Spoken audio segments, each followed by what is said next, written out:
Muito bem, voltamos. Vamos às questões?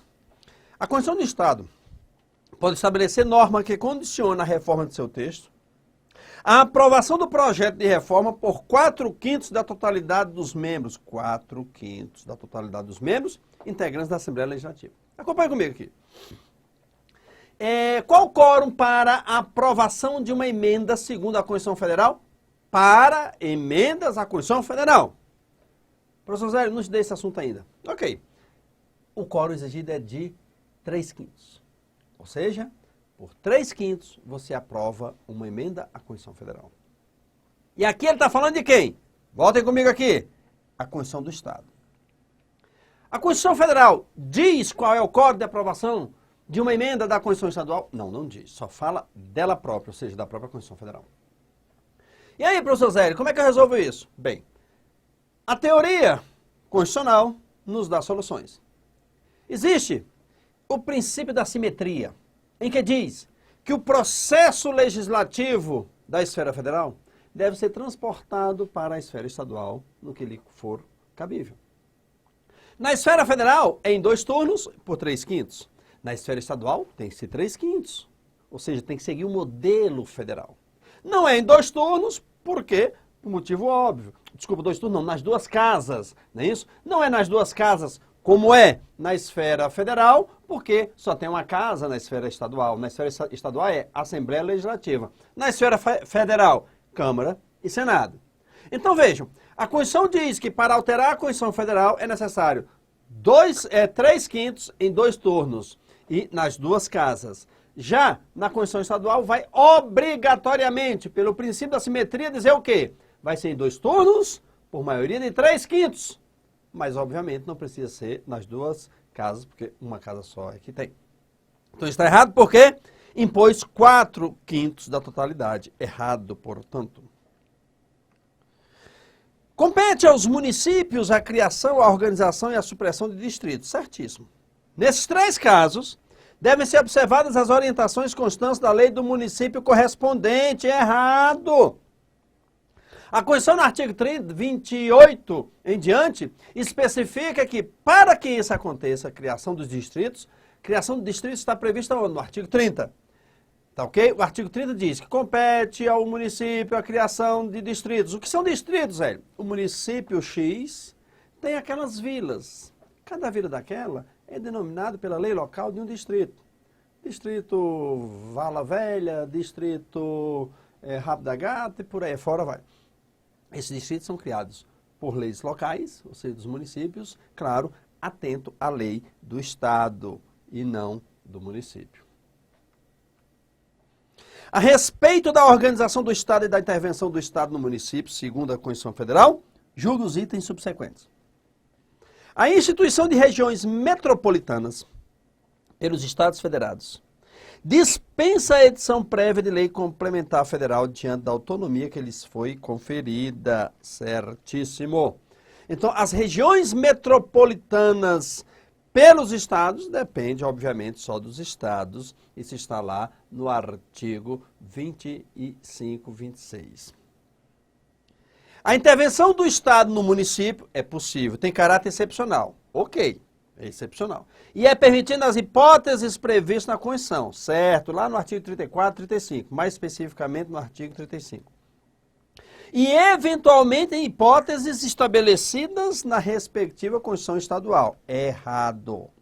Só pode haver intervenção dos estados nos municípios nos fundamentos e nos termos especificados e nas hipóteses especificadas na Constituição Federal. A Constituição Estadual não tem possibilidade de fazer isso.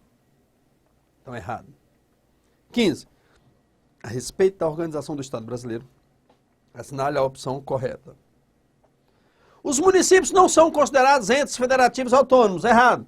Visto que não são dotados de capacidade de auto-organização e de autonomia. Errado.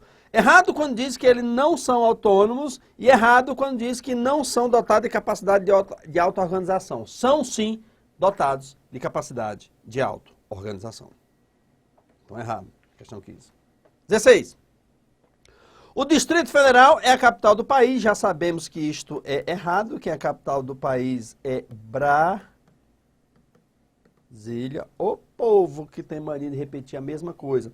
E aqui eu fiz questão de colocar essa assertiva, olha aqui, 2008. Lembra aquela outra que nós vimos lá atrás? 2010, ou seja, 4 anos depois. Então, cuidado. 17. Os estados podem incorporar-se entre si, certo. Subdividir-se, certo. Desmembrar-se, certo. Para anexarem a outros, sim. Ou para formarem novos estados, sim. Ou territórios federais, ok. Mediante a aprovação da população diretamente interessada, por meio de plebiscito, certo. De acordo com, e do Congresso Nacional, sim. Por lei complementar, sim. Isso está no artigo 18, parágrafo 1º. Parágrafo 1º? Primeiro ou segundo, sinceramente, você dá uma olhadinha lá. Primeiro ou segundo, certo.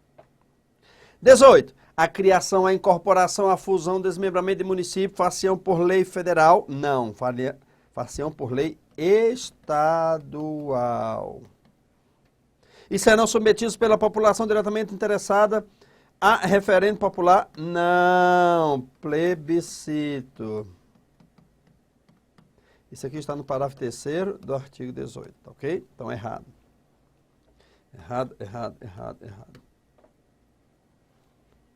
Compete à União, aos Estados e ao DF legislar concorrentemente sobre previdência social, questão social, sim, concorrente de todos. Proteção e defesa da saúde, questão social coletiva, sim. Então, é verdadeiro. Artigo 24.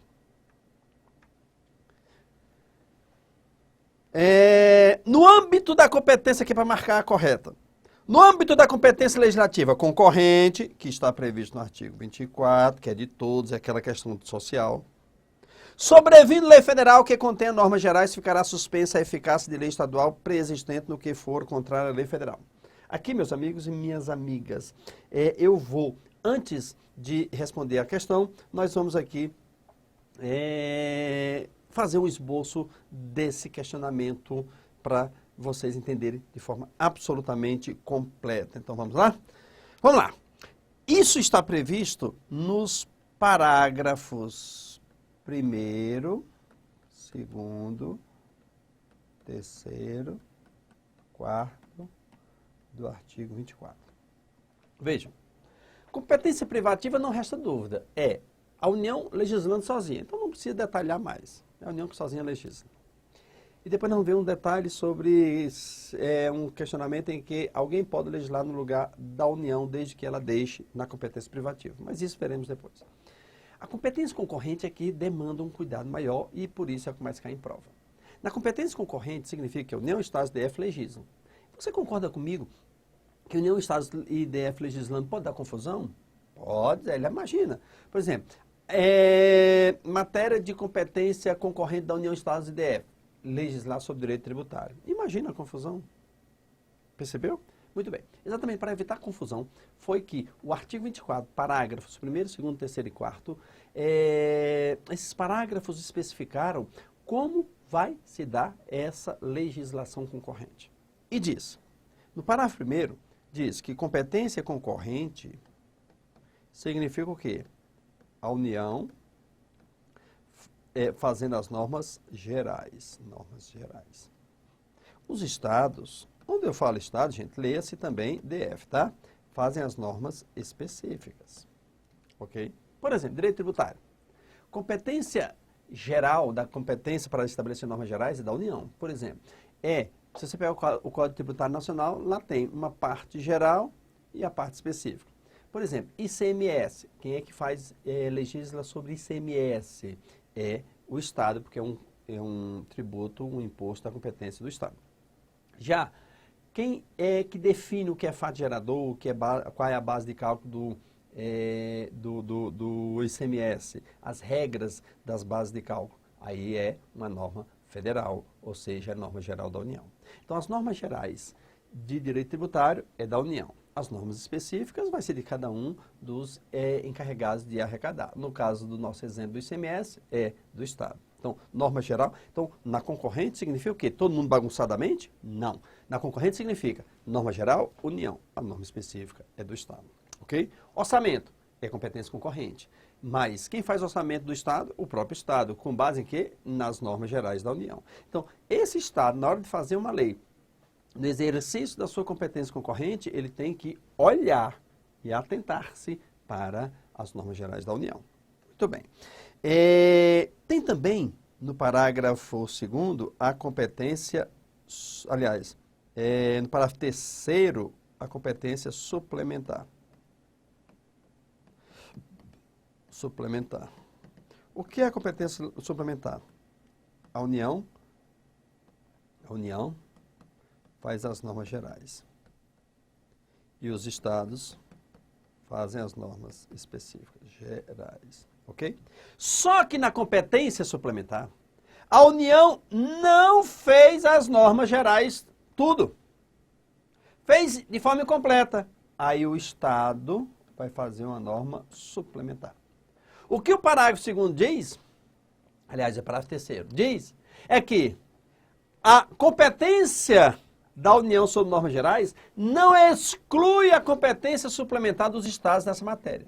Porque olha só, vai que a União estabeleceu as normas gerais, mas o fez de forma incompleta. O Estado vai ficar sem poder arrecadar? O Estado vai ficar sem poder elaborar suas normas específicas? Não, aí o Estado vai completar, vai suplementar a norma federal no que couber. Então, pode os estados legislarem sobre normas gerais na competência concorrente, mesmo que a União tenha legislado? Pode, desde que fique caracterizada uma omissão parcial da União.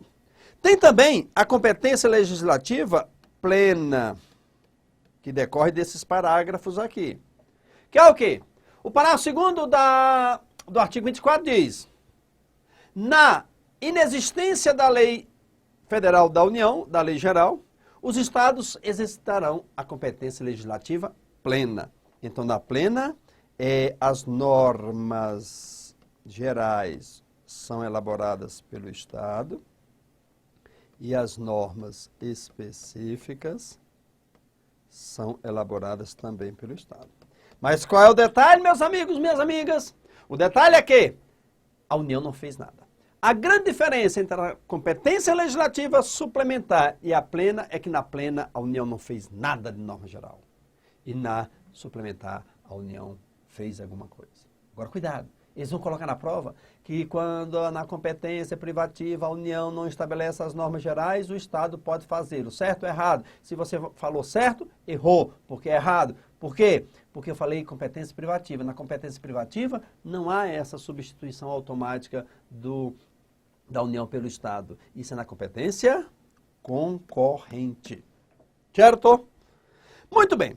E no parágrafo 4º especifica o detalhe. Diz, olha, se a União não fez a lei e o Estado veio e fez no lugar da União, e depois que o Estado fizer, a União pode voltar e fazer aquilo que lhe é devido? Pode. E o que é que vai acontecer com aquela lei estadual que tomou o lugar da federal que não foi elaborada? Vai ficar suspensa. Então o raciocínio é mais ou menos o seguinte, vamos anotar aqui. Então digamos que a União não fez a sua norma geral. Aí a norma geral vai ser feita pelo Estado, tá vendo? Aqui é Estado. Aí depois veio a norma geral elaborada pela União. Vou chamar aqui norma geral federal, correto? A norma geral federal vindo depois da norma geral estadual, não é isso? Qual vai ser aplicada? Esta aqui. E o que vai acontecer com esta aqui, meu amigo, minha amiga, essa norma geral estadual? Ficará ela suspensa. Ok? Então a norma geral da União não sendo feita, aí o Estado vai legislar no seu lugar. E depois a União vindo a legislar daquele modo que deveria ter legislado, então a União, se fizer essa nova lei e essa lei conflitar com a lei estadual, vai ser aplicada a lei federal, suspendendo-se a estadual no que lhe for contrária. Certo? Sobre isso, está também aqui abordando a letra A. No âmbito da competência legislativa concorrente, que está lá no 24, sobrevindo lei federal que contenha normas gerais, ficará suspensa a eficácia da lei estadual preexistente no que for contrário à lei federal. Certo? Inexistindo lei federal sobre matéria de competência privativa da União, lembra que eu falei? Os estados e o DF estarão autorizados a exercer sua competência legislativa plena? Errado, porque essa competência legislativa plena não é na competência privativa, é na Por exemplo, é competência privativa da União legislar sobre direito penal. Se a União não fizer a lei penal sobre determinada matéria, o Estado pode fazer no lugar dela? A única coisa que o Estado pode fazer no lugar da União da competência privativa é se ela autorizar. O artigo 22, parágrafo único da Constituição diz: a União poderá delegar aos Estados a competência privativa dela para legislar sobre questões específicas. Então, se a União autorizar que os Estados legislem, e essa autorização tem que ser por lei complementar, então o Congresso Nacional elabora uma lei complementar autorizando os Estados a legislarem sobre as matérias privativas da União. Pode, ok? Mas o assunto da competência legislativa plena é outro, é automático. A simples omissão da União em não fazer as normas gerais, aí os Estados assumem o lugar da União. Mas assume definitivamente para sempre, sem poder retornar à União? Não. A União, a qualquer tempo, pode vir e assumir o seu posto e elaborar a sua lei. E, automaticamente, a lei estadual ficará suspensa, conforme a linha A anteriormente analisada. Então, qual é o erro aqui? Privativo. De acordo com a Constituição, cabe à União legislar sobre matérias de predominante interesse geral e aos Estados, ao DF e aos municípios legislar sobre normas de exclusivo interesse local. Não. Interesse local, lembra que comentamos nos aspectos gerais, é para os municípios.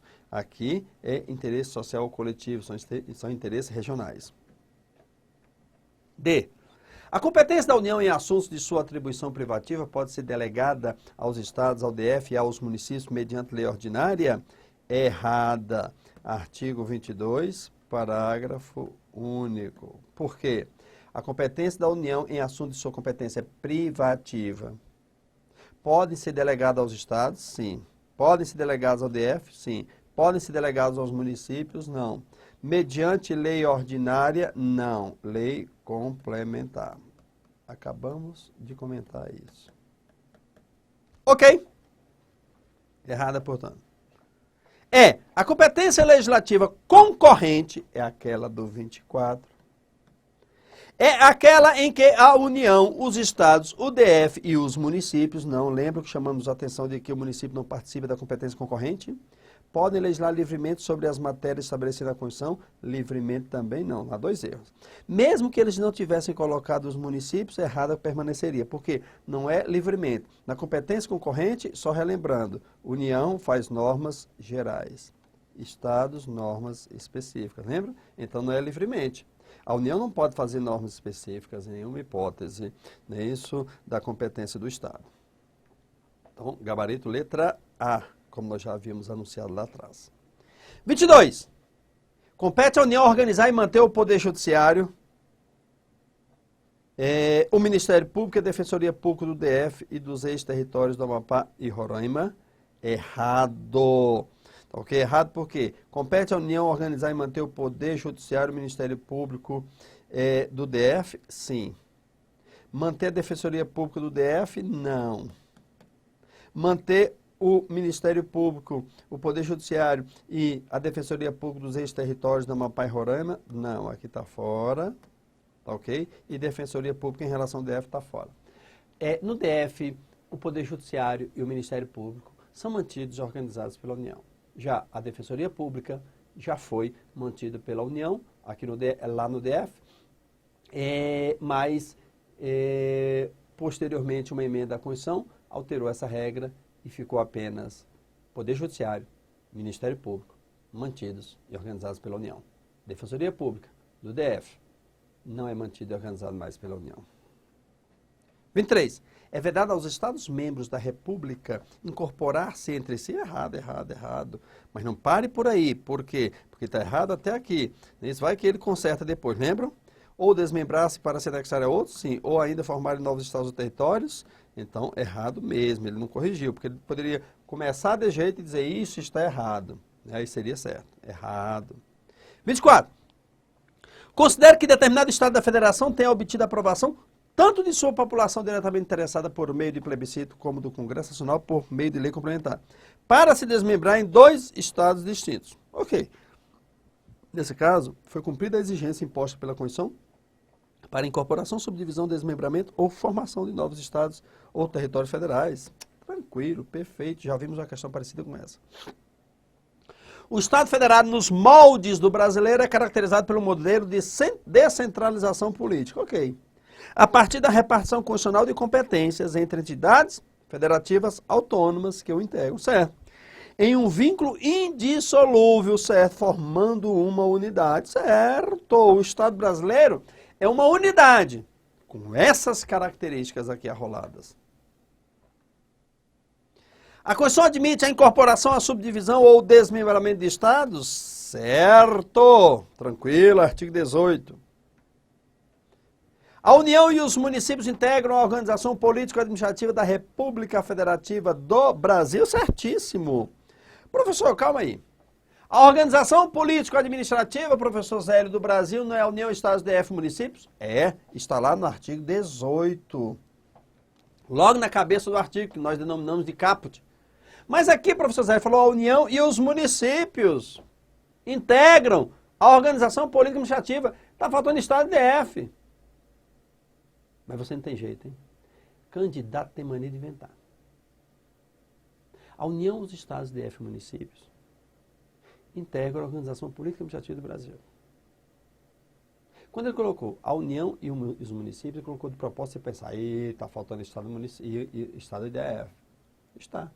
Mas ele está dizendo que é só União e município? Se ele colocasse a União, apenas a União e os municípios integram a organização, estaria errado. Ele disse, olha, a União e os municípios integram a organização política administrativa da República Federativa do Brasil, certo? E se ele colocar só, os municípios integram a organização política administrativa da República Federativa do Brasil? Sim. A União integra isso? Sim. Percebeu? Ou seja, cuidado, o incompleto nem sempre significa errado.